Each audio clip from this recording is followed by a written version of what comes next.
All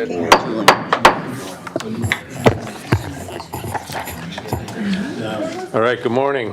Good morning. I hope we're all doing better than the UF basketball team is this morning. It was a tough loss last night. I'd like to call the meeting to order. And please rise and let's pledge. Commissioner Allender, please lead. Pledge allegiance to the flag of the United States of America and to the republic for which it stands, one nation, under God, indivisible, with liberty and justice for all.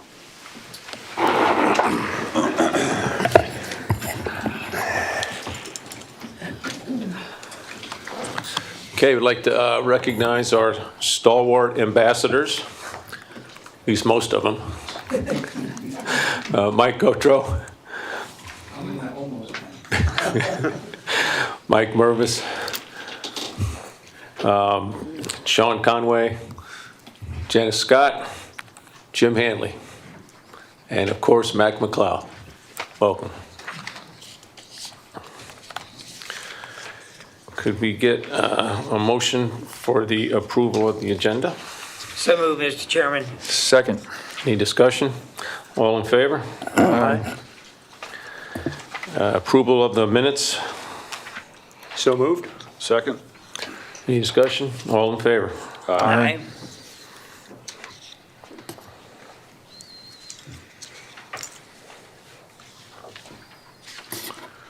All right, it looks like, guess we're not doing the signed, the age that I signed, years of service. That's not going to happen today. All right. Okay, CEO report. Good morning. How you doing there, John, Captain Murray? Good morning. Morning. All right. So we'll go through our normal routine here, talk about our cruise numbers. 338 ships through January 31st, 2.8 million passengers, passenger movements already in the first 4 months. Very strong first third of the year. Carnival Cruise Line celebrating its 35th anniversary at Port Canaveral on February 11th, and there will be a celebration scheduled for June 7th. Details will be forthcoming, but it's been 35 years that they've been sailing out of the port. Hard to believe, but they have. We have Star of the Seas coming this summer. It's the largest ship in the world. It's an Icon-class vessel from Royal Caribbean. It'll arrive earlier than expected. It's being constructed at Meyer Turku in Finland. She's ahead of schedule, and she's going to be here a week or two early. Mid-August was our original scheduled inaugural sailing, but I think she may have some test sailings before that. So we welcome that ship. It's going to be exciting to have that vessel here, and everyone that's been on the Icon class has said it's a totally different type of ship than anything else that's on the water right now. So we're excited to get the second one. MSC also named Port Canaveral as home port for their 4th world-class ship. That ship will be delivered in 2027, thereabouts. It'll be replacing the 7-day sailing on Saturdays, which is going to be the Grandiosa. She'll be replacing that ship at that time. On the cargo side, 306 calls, including lay berths, 2.1 million tons so far. We've increased project cargo anticipated for space companies. We've got various cryogenic tanks coming in from India and places around the world that are going right up to the launch pads. So there's quite a bit of material coming in. Some of it comes through the port, some of it goes through the locks. There's some extra equipment coming in, we understand soon, that might even need our Ro-Ro ramp on the north side of the port. So we're excited to have that additional business. We had our mobile harbor crane contracted for 21 days in January, so I think that's a new record. And our space component offloads, we had a record 10 boosters recovered in January and 30 boosters and 66 fairings since October 1st. So quite active on the space side. Environmental update, KBB Battle of the Causeways was held February 15th, sponsored by Port Canaveral Inland Navigation District and others. 35 plus volunteers, and the cleanup targeted Kelly Park East along Banana River Drive and State Road 528. More than 2,300 pounds of trash and debris were removed in that one session. It's amazing how much trash we have around here, and it seems like we're cleaning it up all the time, and it's still there. Government relations, we hosted Mass Maritime Cadets here on January 27th. I mentioned that at our last meeting. It was the 4th year hosting the emergency management cadets and faculty. We had a port briefing overview led by public safety, and then had a Canaveral Fire Rescue LNG briefing and demonstration. So that was great at our LNG Training Academy. We also presented at the National Space Club Florida Committee on February 11th. Gave an overview of the port's support for commercial aerospace operations, over 250 attendees. And the representatives that attend this meeting, it's a monthly meeting, come from all aspects of government agencies, contractors, vendors, universities, private companies. It's a very, very well-attended event. Always have interesting guest speakers, and we were fortunate enough to be the guest speaker in February. And Chairman Justice attended as well, so it was a pretty well-attended meeting. Also, we hosted FDOT District 5 Freight and Logistics Management Team here on February 6th to review all port infrastructure improvement projects, the port's 2025 Florida Seaport Transportation Economic Development Project requests. And we provided the team with our NC North Cargo Berth 4 project update. And we also provided port-wide capital projects update, including Cruise Terminal 2, Cruise Terminal 4, South Cargo Berth 4, and widening George King Boulevard at some point in the future. So we're working very closely with District 5 to make sure they're apprised of all of our projects going forward, so we can get their assistance as needed. We also had FDOT's 2025 Seaports and Waterways plan here last week. This is something that's done every year, every 5 years for the legislature. It's an FDOT plan. In-person interviews with the FDOT consultant and staff from the central office in District 5. They were all here last week, and also provided a port tour prior to the interview session so everyone would have an idea of what we do at Port Canaveral in advance. Yes, sir. Our pet projects like 401 and 528, is it? We always talk about that. Right. Yes. It's still on the 401 list? Bridge, 528, Yeah. yes. Still on the list somewhere? Still on the list On the somewhere. list, way down. Yeah, okay, thanks. You know, the gentleman to your right might have more information since he's on the transportation It's on the Planning list, but it's organization. down on the list. down on the list. Okay, thank you. It's not at the bottom, but it's not at the top either. Right. So. On recreation events, we have Jetty Park. It's been running at 92% occupancy, average daily vehicles 261. We also had a few different events. We had the Mass Maritime event that I already mentioned, and we also had Brevard Public Schools work session here at the port on January 14th. Something that I don't know if we've talked about it in the meeting before, but the Rodney Ketchum Park boat ramps have a very peculiar design that we haven't understood why they were built that way, but it's got a 45-degree angle as soon as a boat gets into the water. So we've applied and received a grant from the state of Florida, Fish and Wildlife Boating Improvement Program for $245,000 with a match of $105,000 from the port. It's a $350,000 design project, and we're going to fix that boat ramp and make it more functional and usable. And this will help us get started on that project. So something we've been talking about for a while, but we've got some grant money now to help us move it forward. Is there a design printed somewhere that you could share? Or have somebody- That's what this is going to do. This is going to create the design and figure out what the best way to do this. So I thought we'd already been there. we've done some sketches and designs on our own, but this will formalize it and make it look at all best options and everything else. This is a good thing for us to have this grant. And, it's exciting to take that old ramp and fix it. Yeah. And it does show our commitment to the Marina District and what we want to do down there. And this is something that needs to be corrected. Also, pavilion renovation at Jetty Park will include 2 pads. We're going to have food trucks. We have a new food truck program. And one of the challenges with the concessions we've always had at Jetty Park is if it's a great day, they do well. If it's a cloudy day, they don't do so well. So it's hard to have people out there full-time running a restaurant or any type of concession just because of the fluctuation in the population. So we've gone to a food truck concept. And if the days are great and they know they can sell, they'll be out there. And if they're not, they go somewhere else. So we'll have two trucks set up daily at Jetty Park. And the new pavilion will have 2 pads just dedicated for food trucks. So we're excited about that, and hopefully everybody will enjoy it. Under public safety, we hosted Jacksport Safety Security Team on February 11th, gave them a port tour, shared our best practices. Always good to share with other ports and see how they do things and share how we do things. We also hosted the Cruise Line International Association Safety Board for LNG best practices and discussion and a burn demo on February 19th. That was driven largely by CLIA and their safety people and Disney Cruise Line. It was a big participant in that, and Barry Compagnoni was part of that whole exercise as well. So, yes. Other than here and Miami, is there anybody else that gets to LNG on cruise ships? Is that? Miami, Everglades is doing a little bit. Of course, we've got 4 ships now. We'll have 5 come July. Right.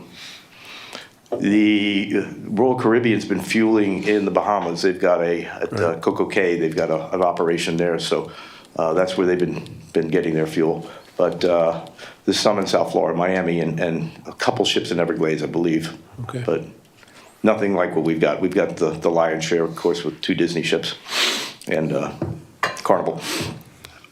We also attended the Central Florida Intelligence Exchange Executive Steering Committee on February 20th. And we also last week, had our mayor's breakfast where we get all of our mayors and city managers in the Canaveral Port District and get in a round table and just talk about what's going on in the communities and what we're doing in the port and how we can all work closer together. So that was a picture from our meeting last week. Any questions? Great. Well, thank you. Thank you. All right. Jeff, good morning, CFO.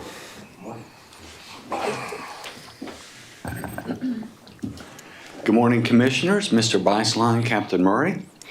I'm going to be spending the next few minutes updating you on our fiscal year 25 results through January. So 4 months into the fiscal year, it's hard to believe that we're already a third of the way into fiscal year 25. I want you to pay close attention to how well we are doing this year as compared to last year at the same time through the first 4 months of fiscal year 24, which we know fiscal year 24 was a great year for us. And I'm going to highlight that the fact that we're doing better than where we were this point last year. So we had a very good January. Our operating revenues for the month, nearly $19 million, which was about 2% or $400,000 above budget. We're actually 16% above where we were this point last year for operating revenue for the first 4 months. Operating expenses, about $500,000 or 5% favorable to budget for the month of January, and a 10% increase year over year for the month of January for operating expenses. And this is to be expected. We've been investing, hiring new people, et cetera. So the result was that for the month of January, our operating income was a little bit over $8 million just for the month, which was about 12%, nearly $1 million above budget, and 25% above where we were from an operating income standpoint for last January, where we were $6.5 million. So 25% increase for the month compared to previous year. Taking a look at the 4 months ending January, our operating revenues are $70.3 million for the 4 months, which is about $700,000 or 1% above our budget. And this time last year for the 4 months, we were at $62.3 million, so a 12% increase year over year. And keep in mind, we lost several $100,000 due to Hurricane Milton back in October. So even with that lost revenue of about $900,000, we are still ahead of budget and also significantly ahead of where we were last year. From an operating expense standpoint, for the 4 months, we're about $3.2 million favorable to budget. Some of that is timing, and 10% over where we were at this point last year, which again is to be expected as we've invested and we've budgeted for these increases. The net result for the 4 months is our operating income is $27.3 million, which is nearly $4 million above budget. Driven mainly by the savings for operating expenses. And from a comparability for last year, for the first 4 months, operating income, we're 17% ahead of where we were. Taking a look at our monthly January statistics, Cruise calls, 93 for the month, 11% more than what we had at this point last year for the month of January. As Captain Murray mentioned, 748,000 passengers, a 13% increase over where we were last January. From a cargo perspective, we had 72 cargo calls for the month, a 26% increase year over year. We have less tonnage than what we had last January, but our cargo revenue is about 5% higher than where we were in January of 2024, about $100,000 higher. Taking a look at the statistics for the 4 months of the fiscal year, 338 cruise calls, a 10% increase over the 308 that we had for the 4 months ending last January. 2.8 million passengers, which is a 12% increase over the 4 months where we were last year.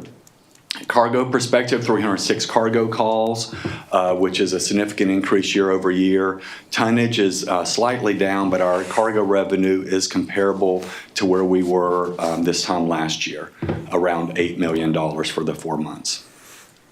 Taking a look at our cruise calls for the 4 months, you can see that Carnival had 103 cruise calls during the period. Royal Caribbean is right behind at 96, Disney 67, followed by MSC, NCL, and 2 new cruise lines that are now calling here at the port, Princess and Celebrity, with 10 and 9 cruise calls respectively. Are we getting feedback from Celebrity and Princess? Everything's going smooth, well? I'm just curious. Yeah, go ahead. No, they're happy.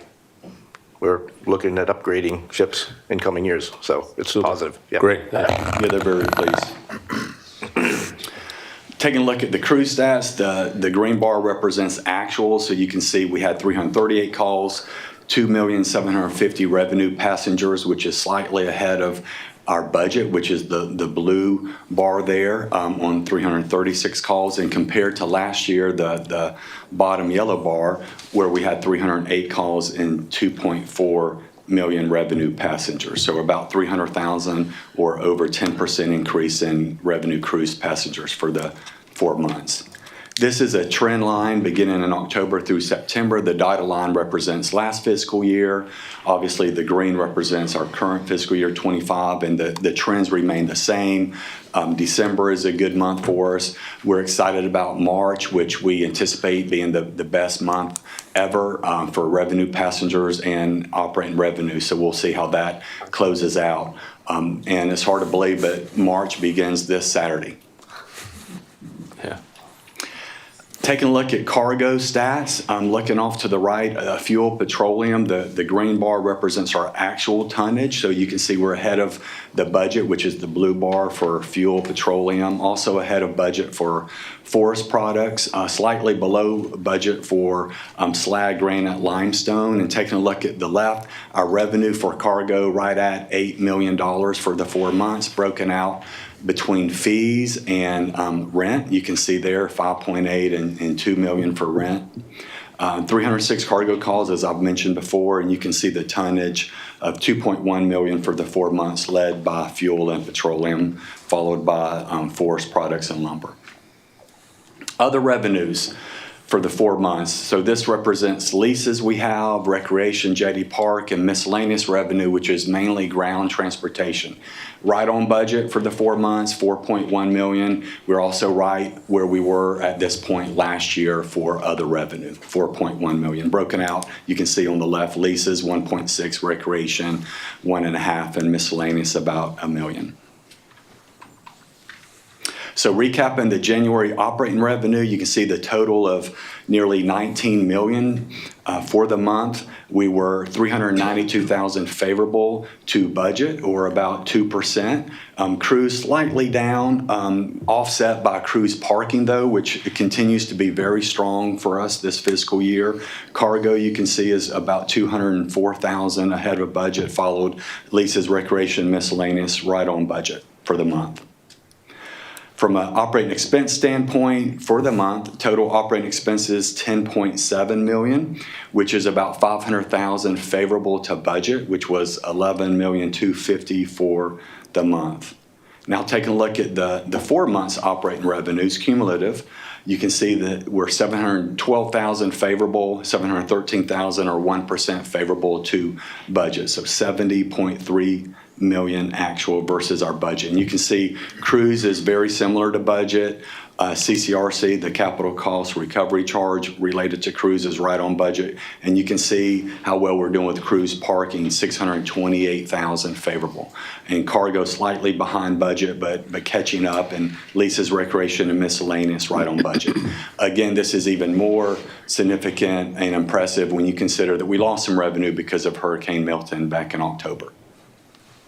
From an operating expense standpoint, again, favorable, a little over 3 million. A lot of this is timing, but our total for the 4 months for operating expenses, 43 million compared to a budget of 46 million, so about 7% favorable.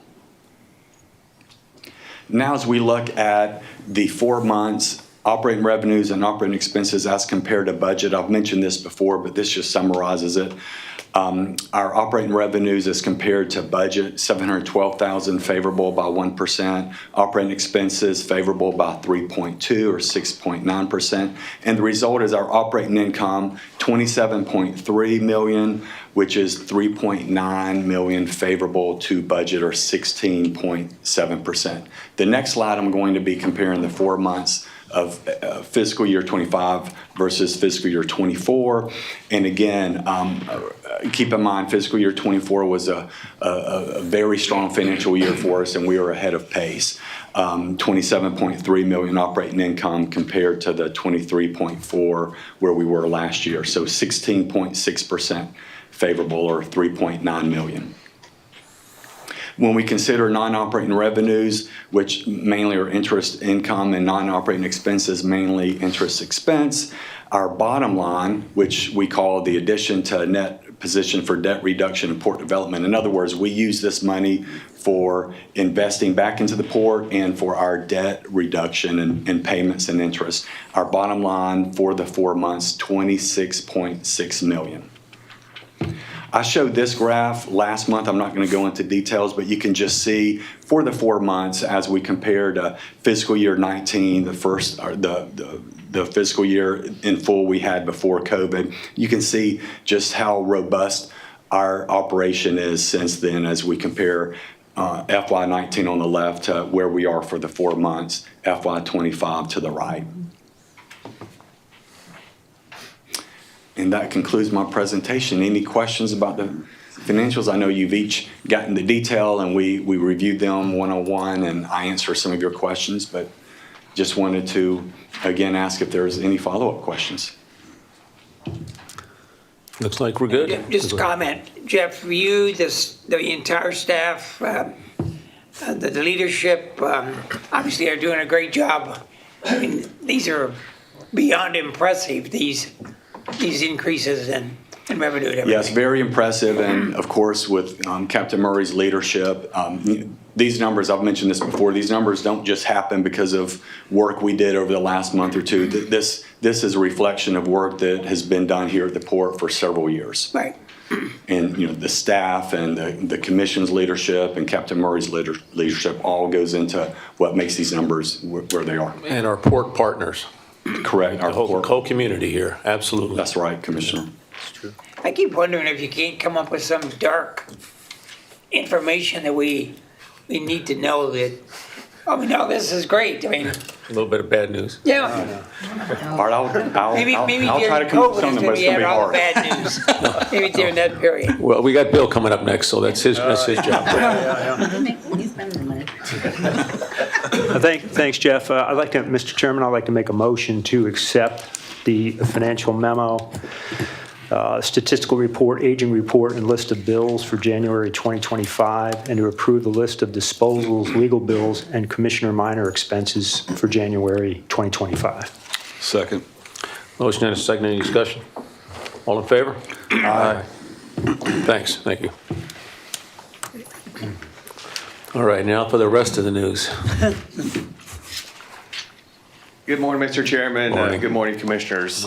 And thank you, Jeff, for that transition into more good news. Great news. So it really You is have more money to spend. fantastic. More resources to reinvest. Right. And we really do have some great projects on the agenda today. I'm going to highlight a few of them. Starting with item 1B on the consent agenda. This is Cruise Terminal 5. This is the next step in the expansion of this terminal. So if you recall, last month we kicked off the architect, BEA. So they have hit the ground running. They'll be here at the end of this week to do one more walkthrough.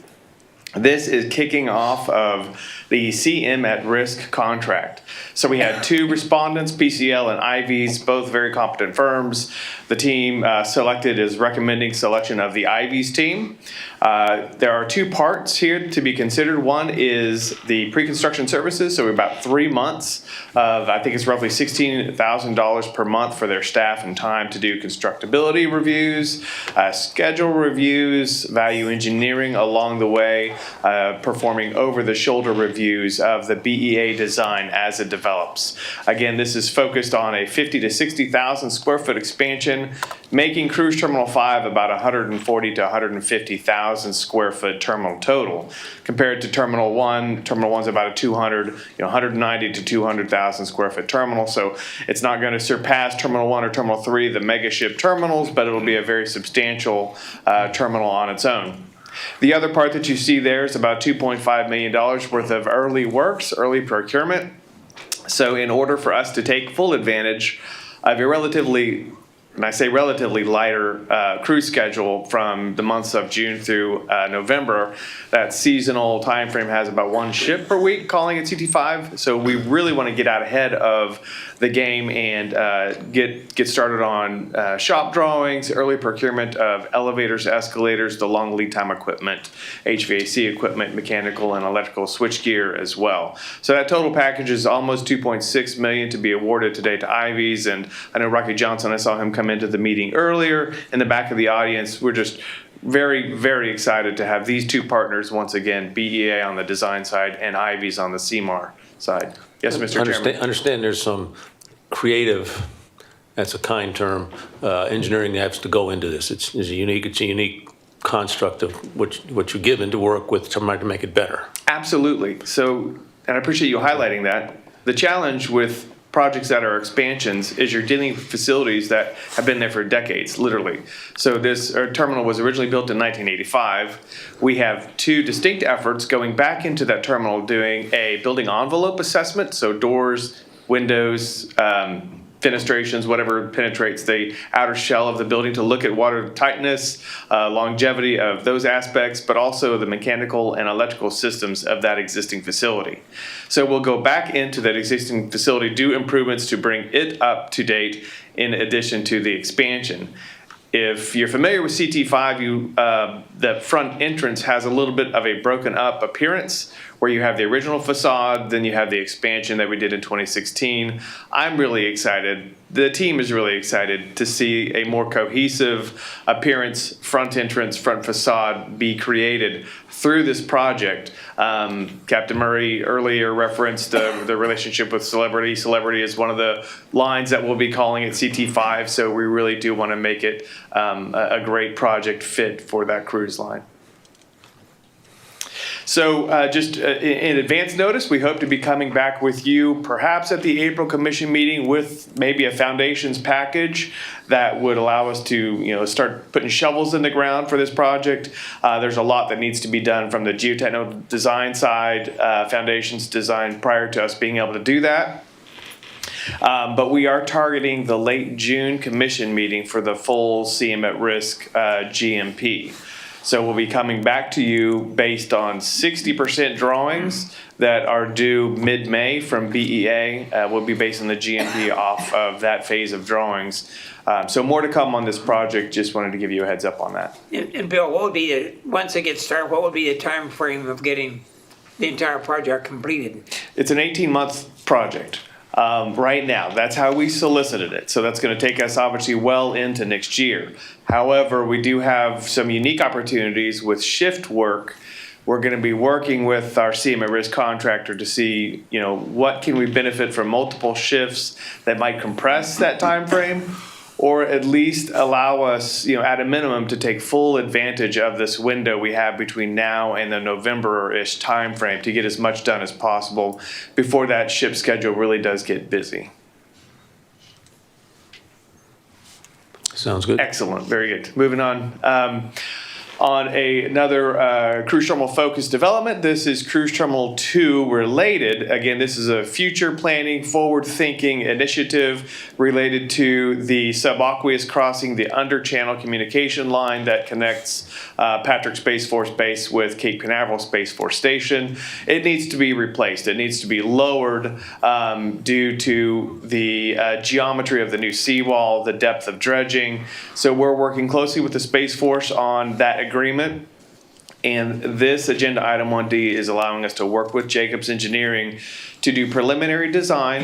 The lion's share of that cost is in mobilizing a geotechnical barge to then do geotechnical sampling in the channel along the future alignment of the replacement subaqueous crossing. The new directional bore will be about 150 feet deep in the middle of the channel. So we had to go much deeper. The existing line's about 85 feet deep. And so we're going to that greater depth, not only just due to the width of the channel, but the new seawall at CT2 will actually be positioned in alignment with CT3, which is a little bit further to the south. So we've got to get, deeper quicker for that subaqueous crossing. Any questions on this? Next item, just going to highlight CT8 elevator replacement. Things are going very well for the two remaining elevators, the two that we're replacing currently, along with that escalator. So this is just a small design cost to design the replacement of the following two, the remaining two existing elevators in the garage. So just another example of how projects large and small, we're reinvesting our revenues back into the port facilities. I do not have a slide for item 1F, but Bob Musser has spearheaded the committee review and award for the debris removal and litter removal contract with KBB. If you would like him to come up and say a couple of words about that now, if you want to address it during the consent agenda. Either way, Bob, do you want to come say a couple of words about the KBB contract? Come on up. that way I won't have to pull it from the agenda. Now, Bob, sort of explain what all would be involved in this, but be accomplished in this contract. Sure. Yeah, good morning. And you're still welcome to pull it if you want, but we'll take care of it here. So this is a continuing contract that we've had, I believe it goes back to about 2004. And as Bill mentioned, it is for litter removal, debris removal, invasive and exotic vegetation treatment and management. And every 5 years it is resolicited. And the selection committee voted unanimously to again go with Keep Brevard Beautiful based on their strengths and expertise in past project performance. They have been our partner on this effort for many, many years. And Commissioner, it addresses, as Captain Murray mentioned, we deal with a lot of litter all over the place. And this addresses not only our roadways and our different areas where we have rideshare queuing and truck queuing, but it also does waterway cleanups, gets debris that collects in the little corners around the harbor. And then also they do a great job on keeping up on invasive exotic vegetation like Brazilian pepper that needs constant maintenance and management. And I did want to introduce John Nico, who is the new executive director with Keep Brevard Beautiful. He's been here for a little over a year, has done a great job on getting them re-energized on their current contract, and I think they're going to do great going forward. And as Captain Murray mentioned, they do a lot of other things for us, like the Battle of the Causeways that we did just a couple weeks ago. So it's a constant effort, and working with our facilities team. The new contract addresses some of these additional areas that I mentioned that weren't previously in the contract. So you're going to see the costs for that going up a little bit for the current budget, and then for next year also, which will be a full 12 months. But we are making with the efforts to make the port as beautiful as we can. This is just one of those efforts to really put on a great face for all our cruise passengers and our guests that come into the port. Well, thank you, Bob, and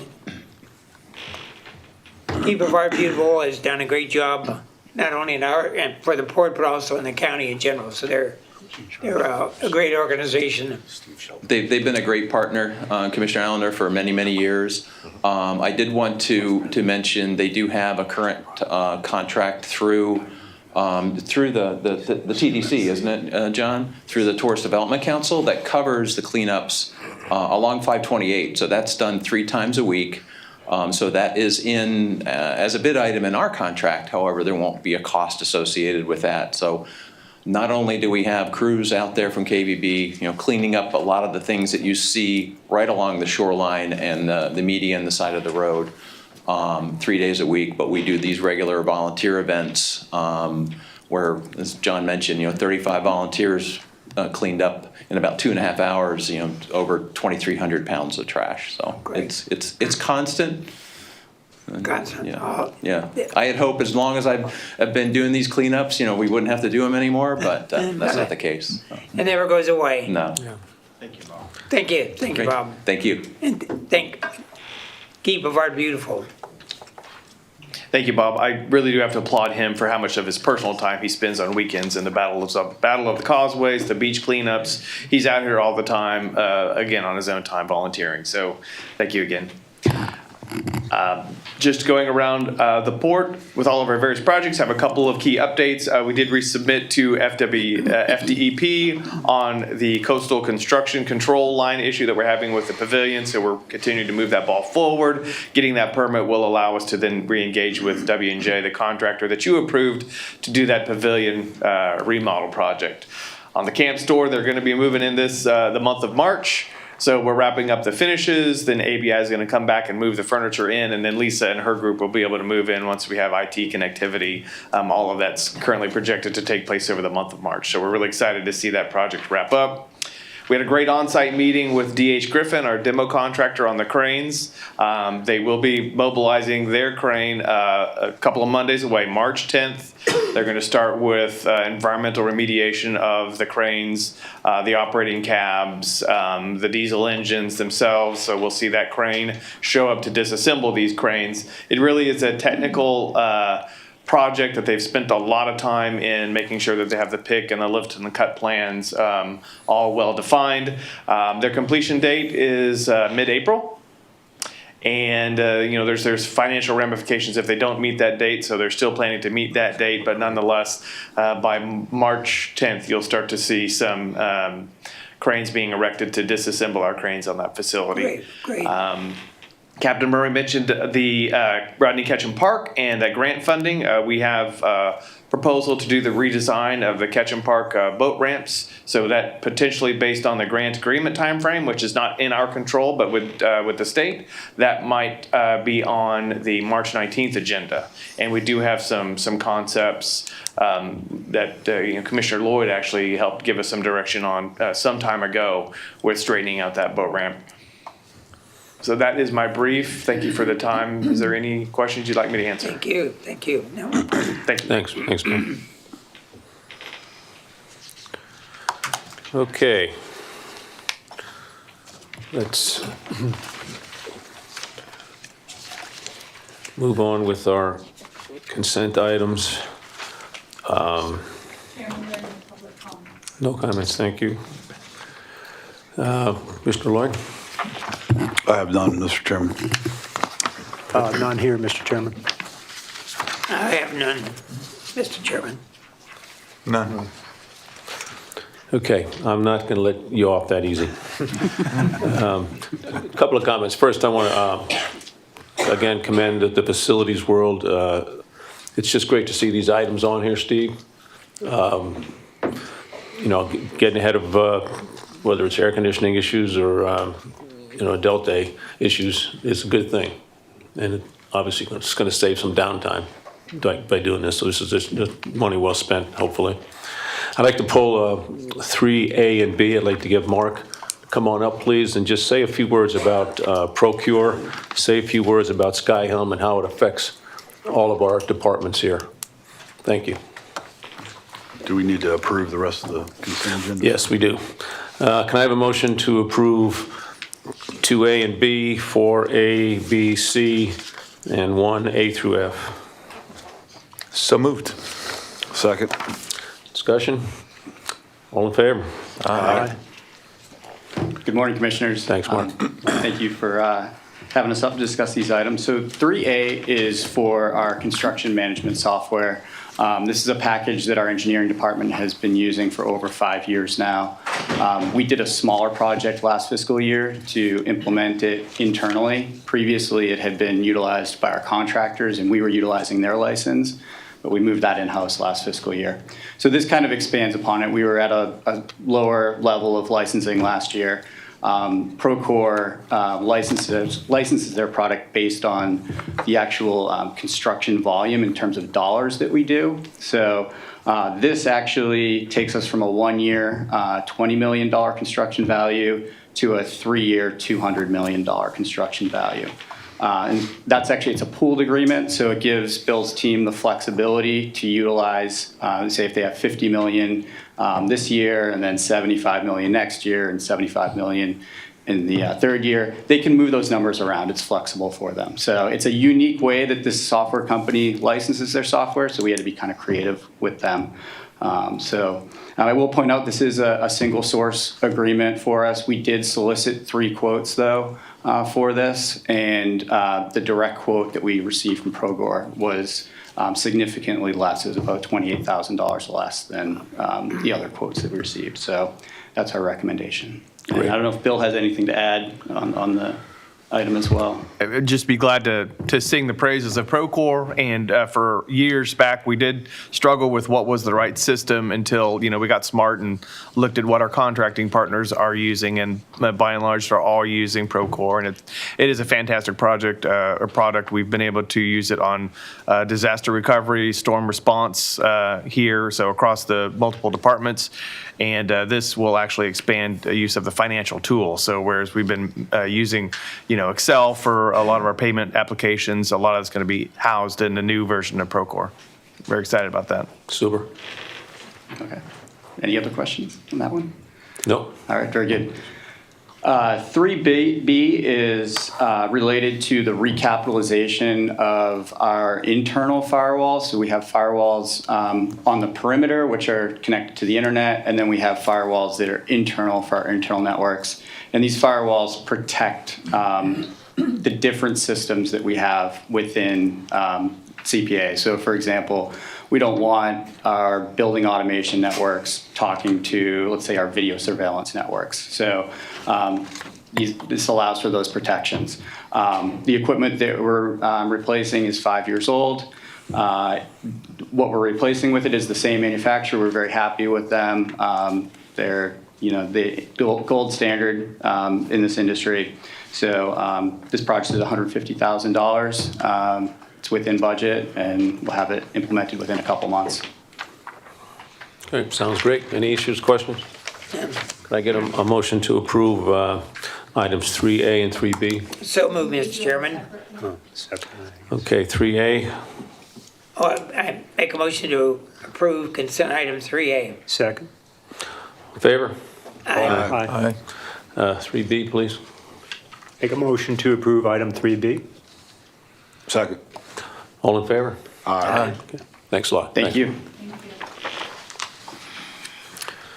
All right, that does that. I do have one public comment. Mac, please come on up.